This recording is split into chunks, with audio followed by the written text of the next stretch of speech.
The villain is just a guy with enough audacity to fill the ocean. A Curse for True Love, the final book in Stephanie Garber's Once, Once Upon a Broken Heart trilogy. What a ride this series was. I enjoyed this immensely, honestly. It was sweet. It was almost a tragedy. It was true love. In the beginning, Evangeline doesn't have her memories, and Apollo is being a narcissist. The thing about Apollo's character is we get to see him this book. We get to see three perspectives this book. We get to see Evangeline, Jax, and Apollo. Apollo is all about himself and his image. His father told him to always be a good ruler and to never be nice. Niceness will only get him to be manipulated. So what Apollo has done throughout before he was cursed was he prided himself. He was expecting people to still be mourning even though the mourning period was already done for him. But then he finds out he wasn't really missed. He took portraits of himself a lot. He hates them now because they remind him of how much he doesn't have. And he doesn't have the legacy that he's always wanted. He comes back and finds himself only being remembered for the pretty boy that he was, and he hates it.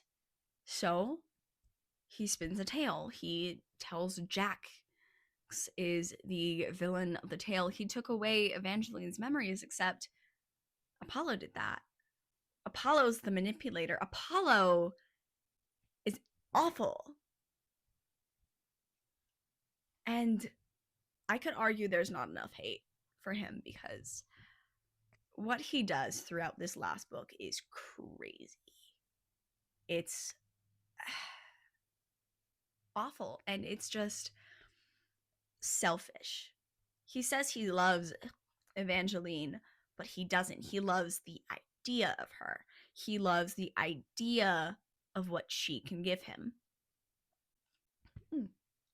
And compare contrast to Jax, who is he doesn't hide the fact that he's a villain. He's a fate. He doesn't exactly experience emotions like everybody else, but at least Jax didn't magically roofie his wife.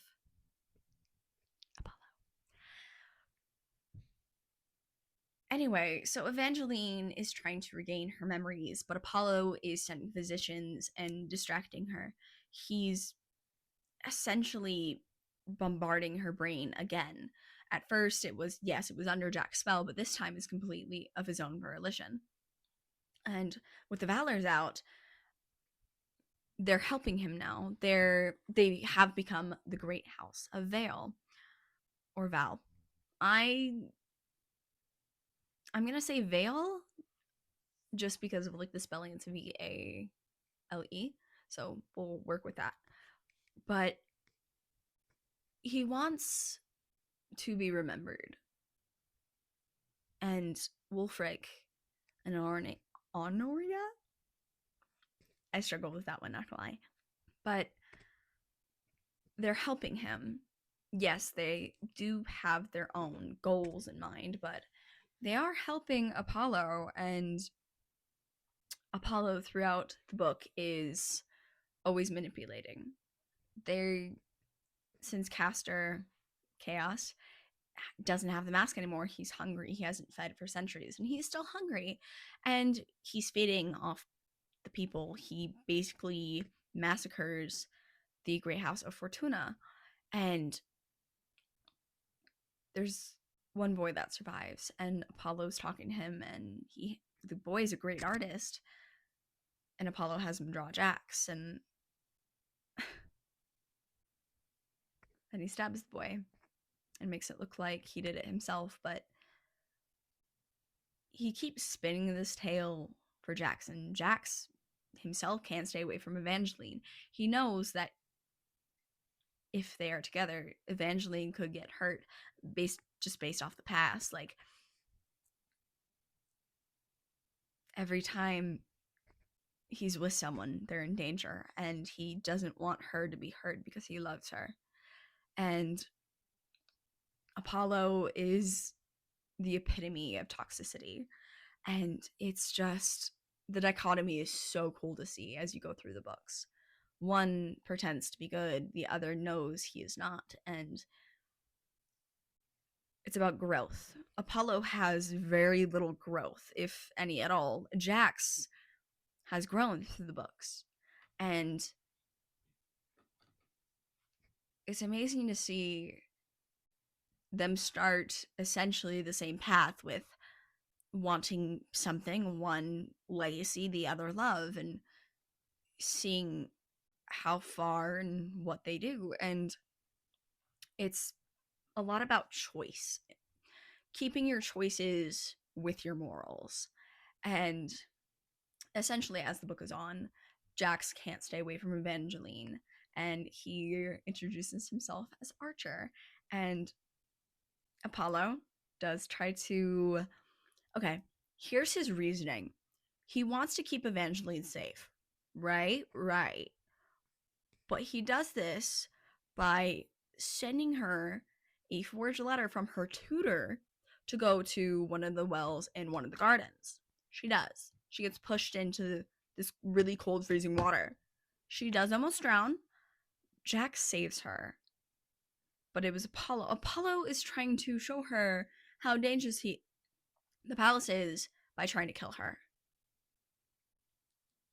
It's not connecting, because if you are the danger to her, there would be no danger unless you are doing it. Apollo is the danger to her. And then Aurora Valor comes in, and she's odd, and something's tugging at Evangeline's mind, saying danger, danger, danger. And Aurora's fine.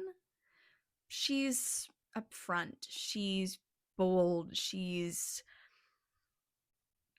harsh, she's assertive. She's kind of like Lala,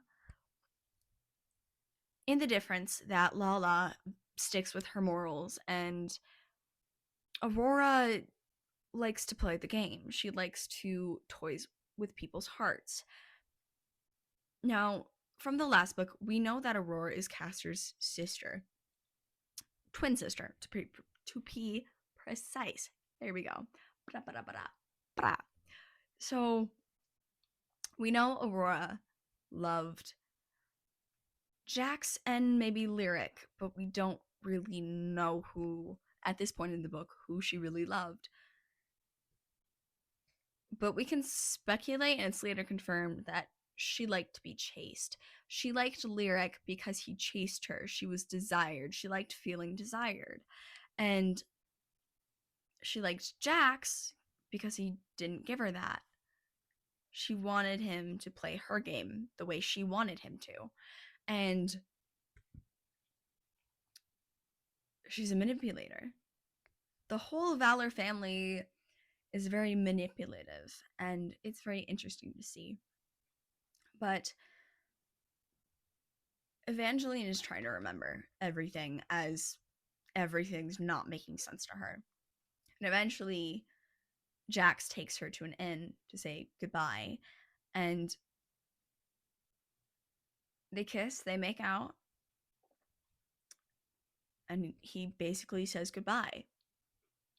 And she finds a note, and it's the note from book 2, The Warning, and she remembers everything, but it's too late. She falls asleep, and she wakes up with a cuff on her arm. It's Vengeance Slaughterwood's cuff of protection, and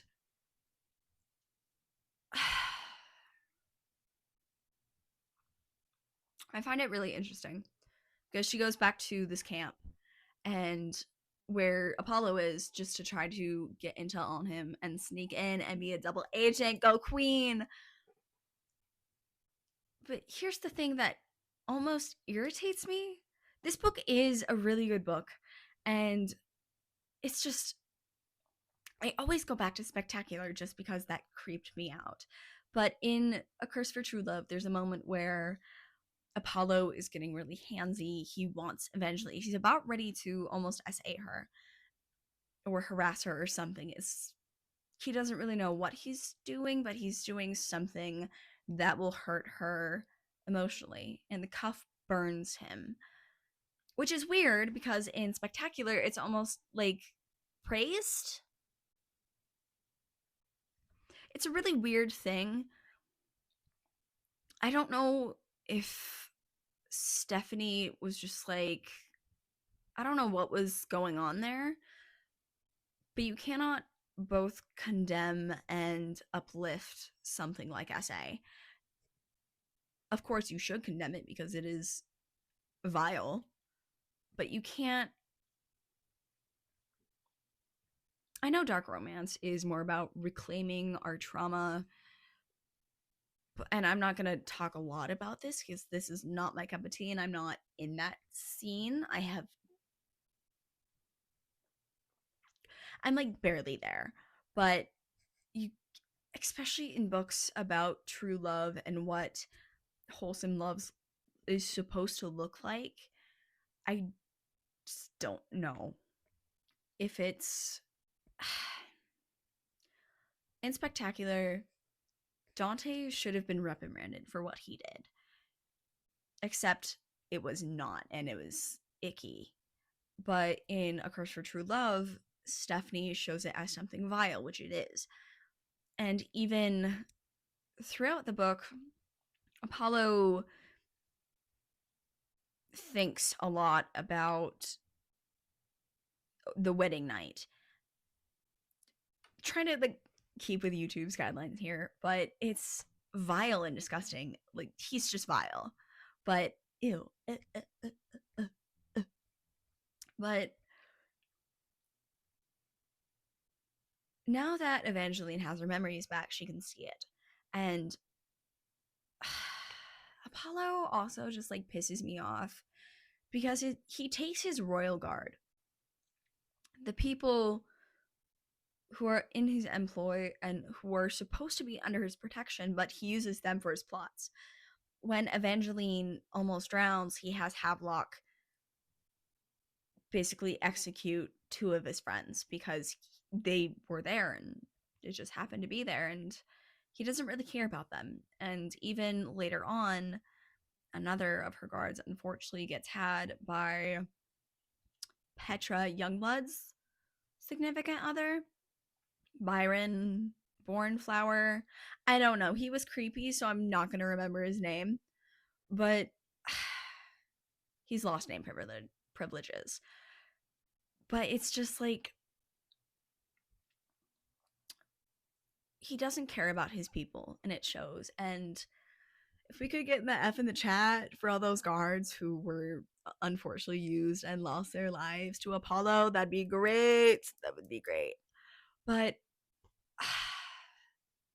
Evangeline at this point is kind of getting desperate. Lala's back and she knows who Aurora is, and Aurora is just kind of like mean to her now because she has what she wants. But now Aurora has something over Evangeline.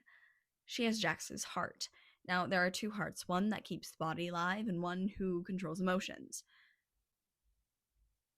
And Jax tries to kiss Evangeline when she finds him in the woods, and as we know, Jax's kisses are fatal. And Aurora placed the kissing curse on him.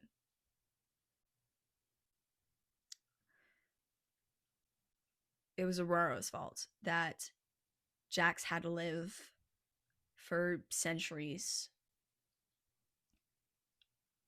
kissing girls and kissing people and just having it not work. And it's not the fact that it will be true love's kiss to break the spell. Only someone who can never love Jax will not die. And that's why Tella didn't die, and I think that's fascinating. Good callback, good callback. But not a girl's girl.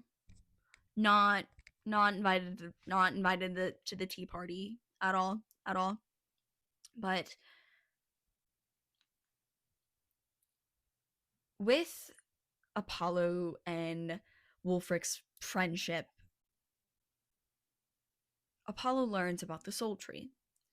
And the soul tree is basically this tree who has to be fed blood every day for an entire year, and if you miss a feeding, it withers and dies. But it can also grant you immortality. If you snap a twig and drink the blood from the tree, you'll be granted immortality.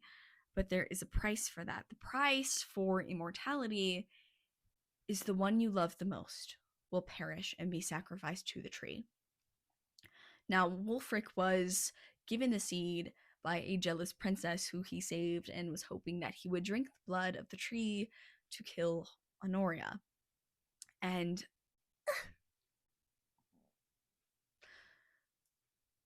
Wulfric is a guy, I guess.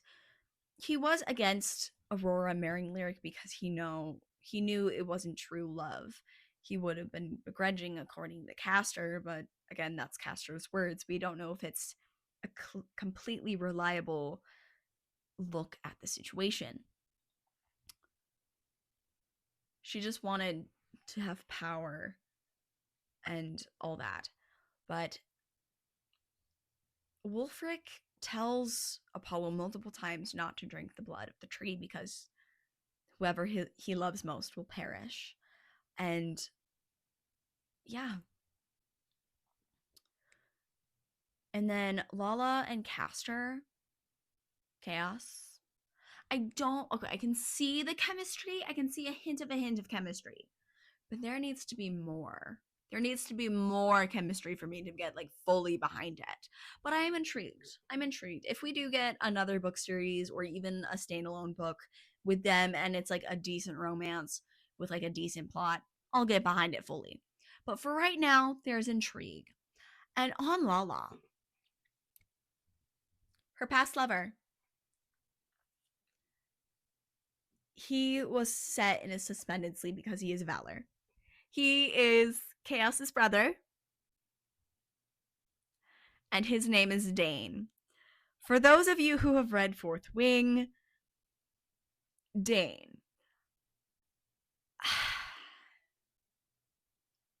And Lala admits that she doesn't love him anymore. He hasn't changed. He's still the same person he was centuries ago, and she's moved on. She's grown. She's matured. She's moved past it.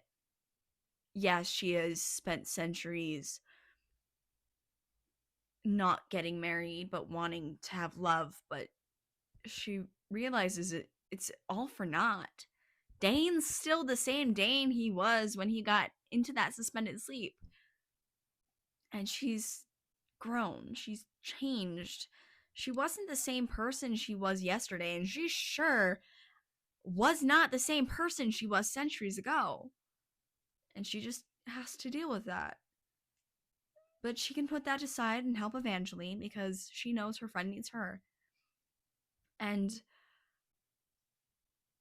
between the differences, like how Apollo and Jax are very similar but different, the same goes for Aurora and Lala. They both want relationships, but Aurora wants control while Lala wants actual passion and actual relationship. And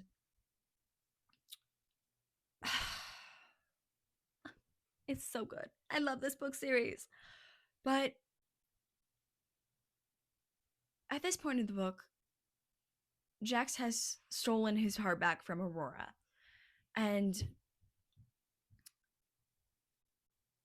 he plans to destroy it because Lala was planning originally to destroy her heart, but she never did because she chickened out, which I'm glad she did. We would have not gotten the same character if she did burn her like feelings heart. But we go back to the tree, the phoenix tree, the one that if you pluck a leaf, the whole thing burns up. The thing with the phoenix tree is it slowly turns to gold, but you can only pick it after it's fully matured. If you pick it before, that tree going up in flames and it's super hot, and it's the only thing that can burn a heart. So Evangeline runs there and meets Jax, and they fight verbally, at least, and she convinces him not to burn his heart. It's beating for her. He can feel it. He's struggling against it. And then she kisses him.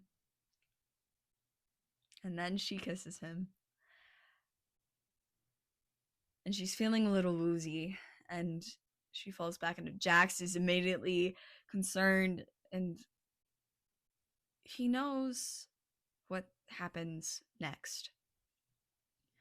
He's been through this song and dance so many times he can practically sing the words on reflex.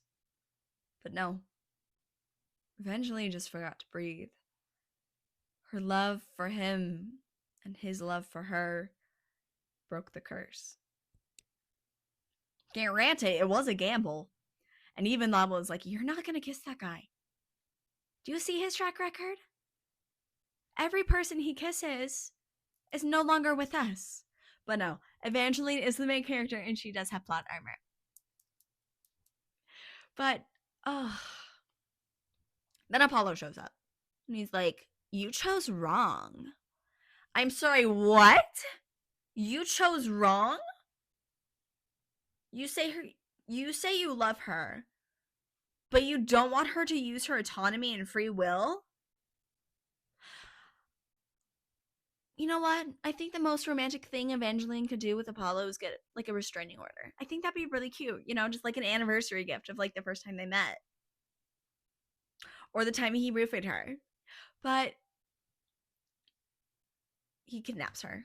He literally plucks a leaf and the tree goes up in flames, and he kidnaps Evangeline, and Aurora is screaming in the trees, and Jax thinks it's Evangeline, and he's kind of pissed. Honestly, Valid King, if I was looking for my love interest and it turned out to be the situationship, ew, that's rancid.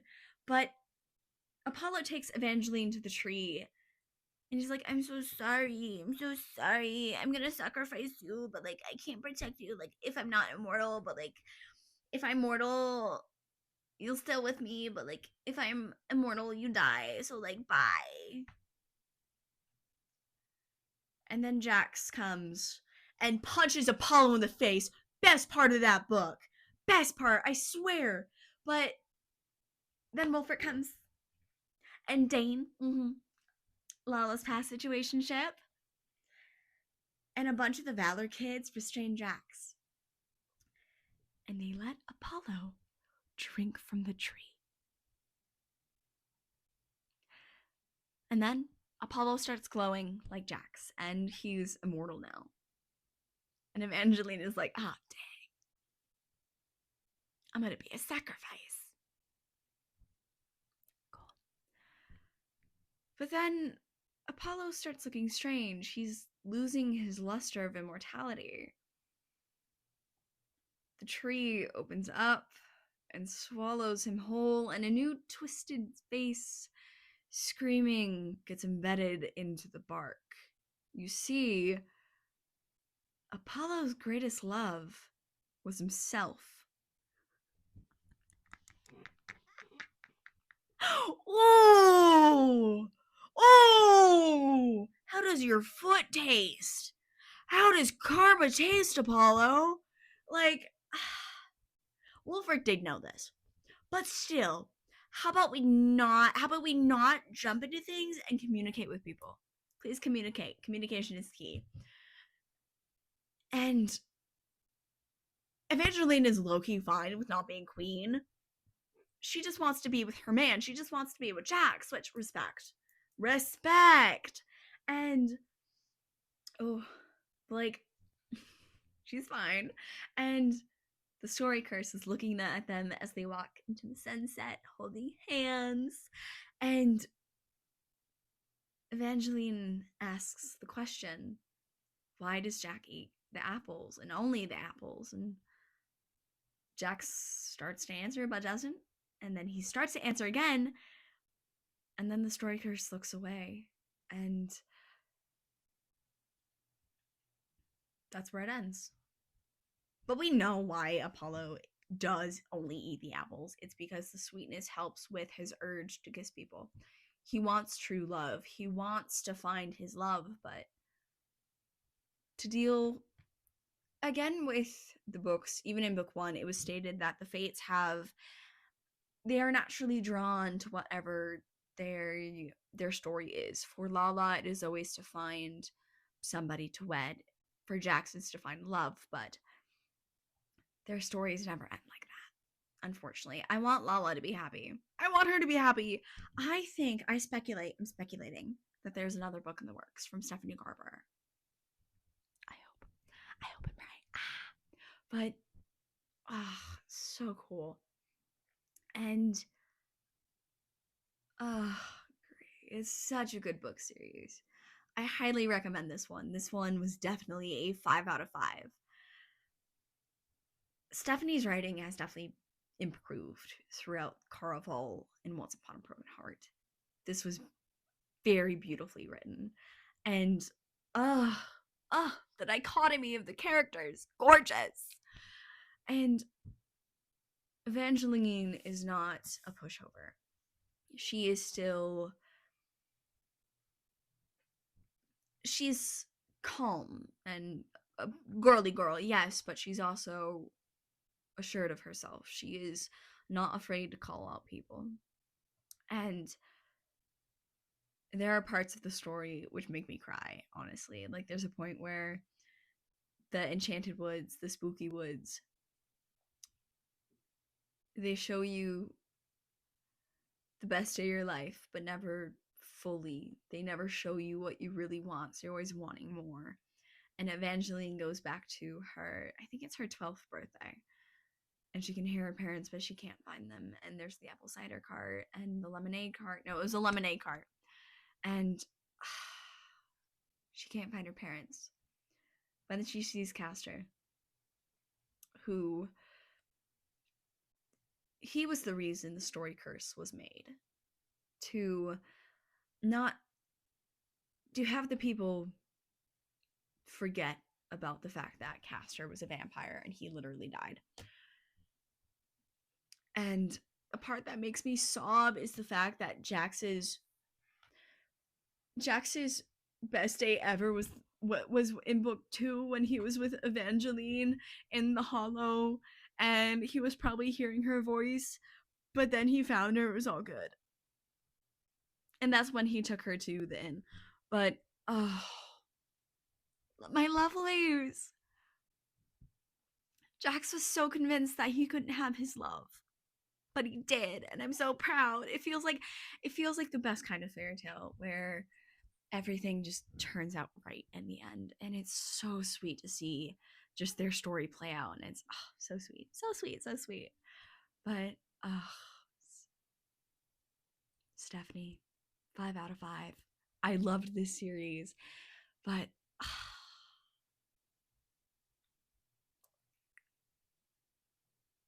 yeah. And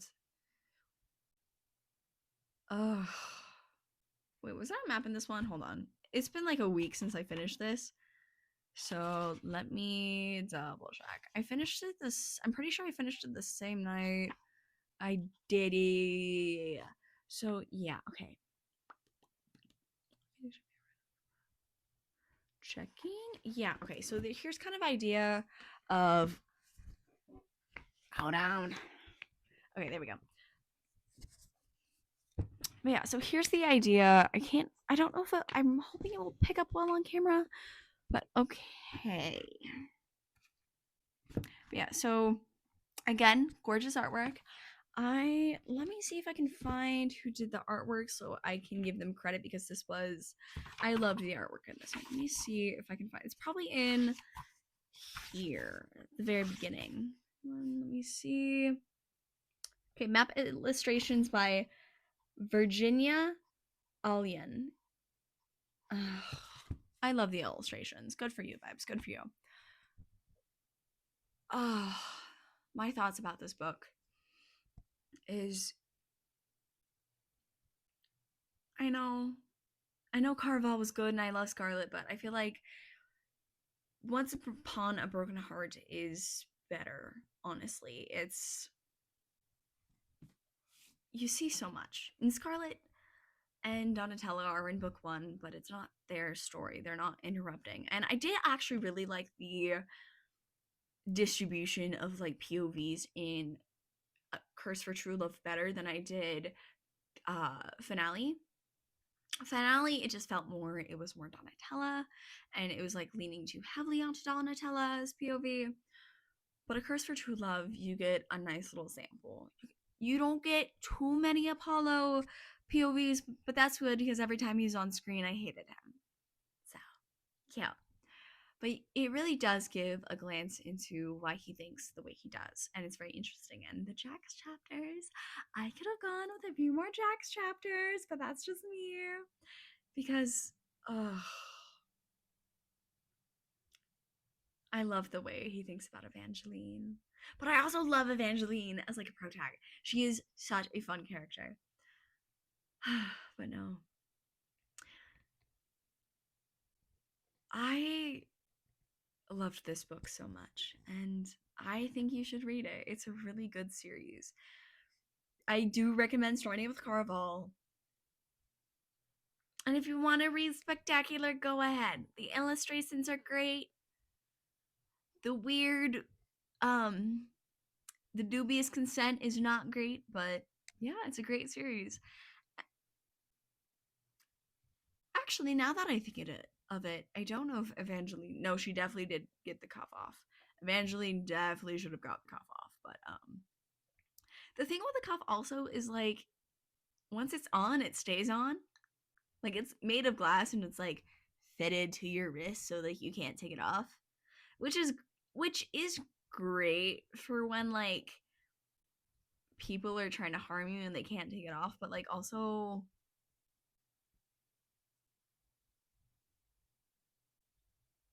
I would want to take it off, you know what I mean? Cuz like thinking logistically here of like taking showers and like just like being clean. I feel like I wouldn't feel as clean with it constantly on me. And the thing with Apollo, she did have the cuff on when Apollo kidnapped her. He was still hurting, he was just pushing through it. Okay, Apollo. Okay. But yeah, it was a great book. I highly recommend it. 5 out of 5. But yeah, I will see. Okay, actually, I won't see you next week. I do have a tiny little life update. So, filming this, it is Monday.